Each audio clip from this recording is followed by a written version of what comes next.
Greetings and salutations, folks. Now, since you, my viewers, are such intelligent, well-read, well-informed people, I'm sure that you already remember the fiasco of the Rolling Stone's sensational article from last fall, November 2014, about an alleged horrific gang rape that supposedly occurred on the campus of the University of Virginia back in September 2012. I'm sure you also remember how that article, as it came under increased scrutiny from other journalists, was eventually discredited, and Rolling Stone had to retract it and concede that the source on which they relied in that case, namely the accuser, was not reliable, after all. Well, there's been more news on that front in recent weeks. Late last month, the Charlottesville, Virginia Police Department released its findings from the 4-month investigation that it conducted into the allegations. They couldn't find any hard evidence whatsoever that this gang rape actually occurred. Since then, the author at the Rolling Stone, who wrote the article, as well as her editors on the case, had the decency to come forward and publicly apologize for their lapses in journalistic ethics. And more recently, within the past couple of days, the Columbia Journalism Review has published a detailed, lengthy report about those lapses in journalistic ethics at Rolling Stone that made this debacle possible. So what are the lessons that we should learn from this fiasco? To me, it's obvious that we should learn the folly of rushing to judgment and jumping to conclusions in these cases.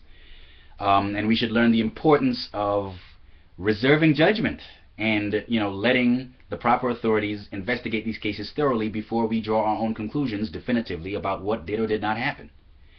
Unfortunately, we still have to even give that advice. I mean, I shouldn't even feel the need to post this video, and others in the commentariat, if you will, shouldn't feel the need to have to give this advice, because we should have learned our lesson a long time ago. This is not the first time that sensational accusations of this kind in this area have been made and then ultimately been discredited.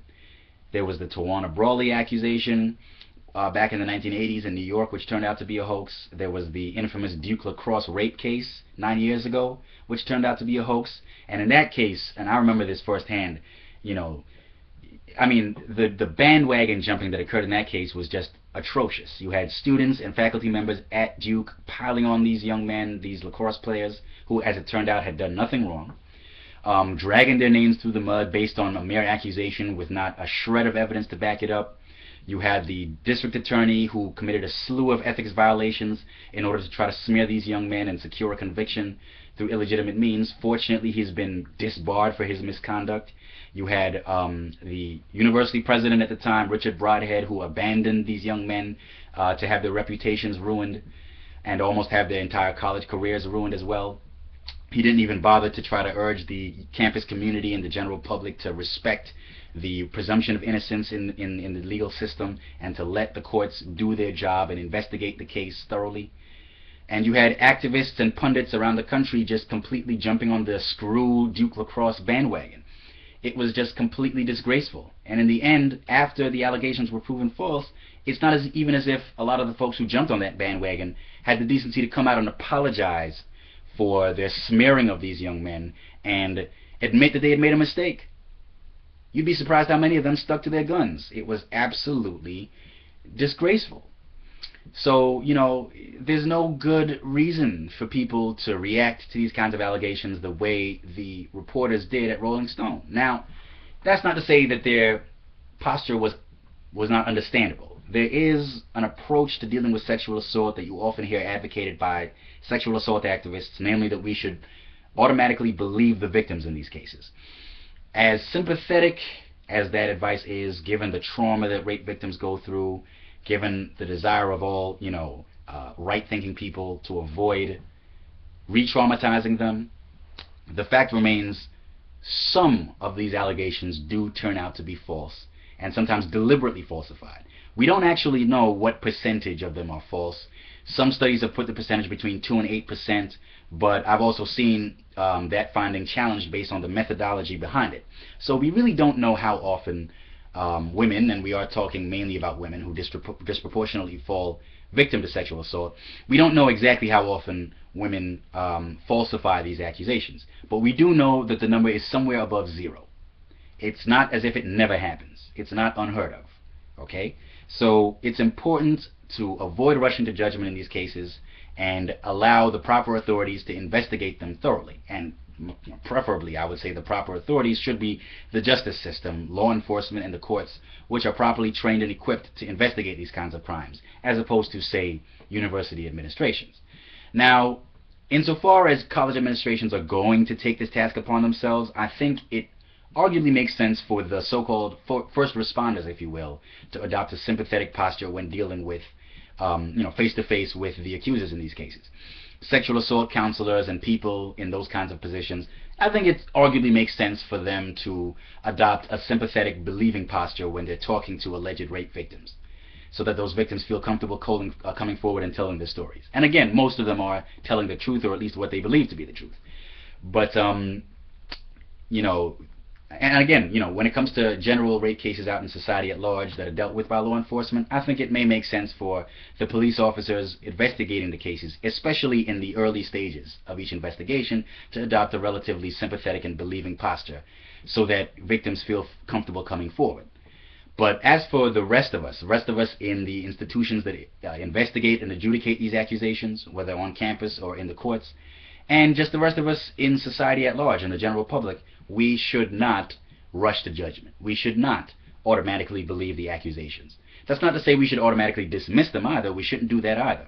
Sexual assault is a heinous crime. It's very serious, and it should be taken very seriously and investigated thoroughly. I think it's a good thing that sexual assault activists have succeeded in bringing this issue to the fore in recent months and years. I'm glad to see it finally getting the attention that it deserves. But that's not to say that we should go so far as to reflexively believe every rape or sexual assault accusation that's made. Not all of these accusations are reliable.